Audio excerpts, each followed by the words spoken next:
Hi everybody, Dr. Mike here. In this video, we're going to go through joint movements.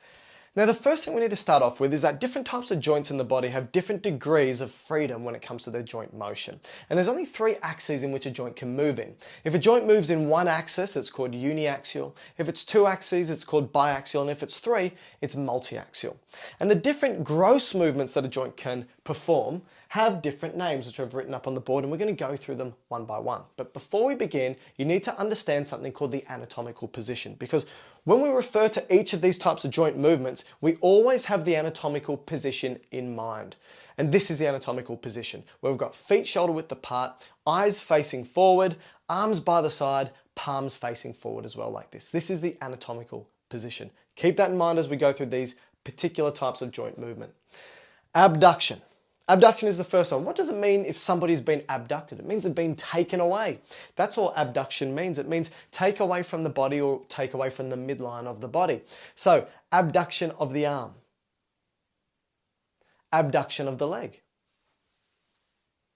That's abduction. You can also have abduction of the fingers. Again, anatomical position, abduction of the fingers.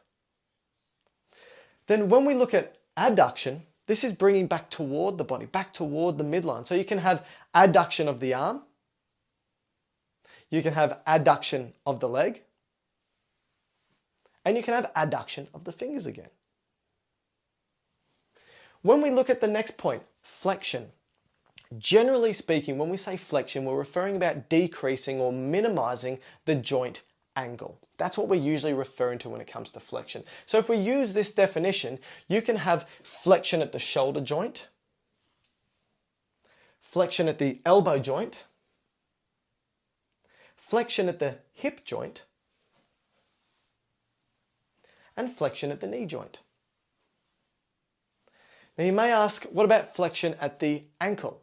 This is where it gets a bit iffy, because the true biomechanical definition of flexion is the approximation of ventral surfaces across a transverse axis. And you may be thinking, what does that mean?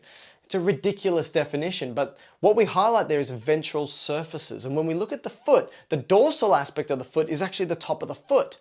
So when you flex that foot to minimize that angle, in actual fact, you could define that as extension in a strange way if we go by the biomechanical definition. So we don't use flexion and extension per se when we look at the foot. What we use is dorsiflexion and plantarflexion.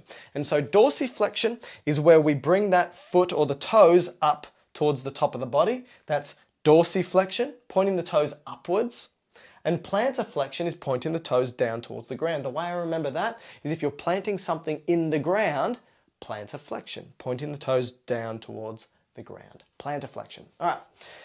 Then we can look at extension. So again, generally extension is increasing or maximizing the angle at the joint. So let's go through those joints again. We've got shoulder extension. We've got elbow extension. We've got hip extension. And we've got knee extension.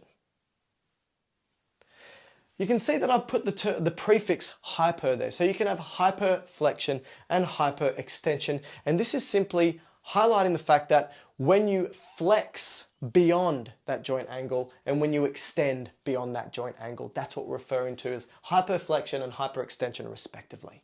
Now, circumduction. This is moving the joint in a circle around its axis. So usually what we're talking about here are ball and socket joints, right? So the hip and shoulder predominantly. When we look at the shoulder, right?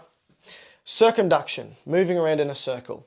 Circumduction for the hip, moving around in a circle. Really important. Now, you may be thinking, how is circumduction different to rotation? The difference is circumduction is in a circle. Rotation isn't necessarily in a circle. It's just moving within the confines of that axial plane. So circumduction, if you were to put a pen at the joint and put it on a piece of paper, it would draw a circle. With rotation, if you were to put a pen at the joint, it would just draw a dot or a line. And so the different types of rotation you can have, for example, are internal rotation. So think about the shoulder. You can have internal rotation. You can have external rotation. You can have internal, external rotation at the hip as well. So you've got internal rotation, external rotation. Then we've got inversion and eversion. So This can sometimes be confused, particularly when we're referring to the foot. Inversion, eversion, pronation, supination. It's a bit tricky and difficult. If we refer to the foot to begin with, inversion is where the foot is pointing inward. Inversion. So inversion.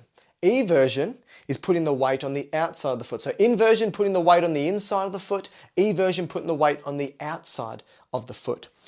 Pronation and supination is where, for example, you've got the palms or your forearms facing upward. That's supination. Pronation facing downward. And you can think about this when we refer to a patient as well. If they're laying prone, they're going to be on their back. If they're laying supine, if they're laying prone, they're going to be on their front, sorry. If they're supine, they're going to be on their back. The way I remember this is supination, soup. If you wanted some soup, you have palms upwards, right? Soup. Supination, pronation. So this is a really quick run through of the different types of joint movements.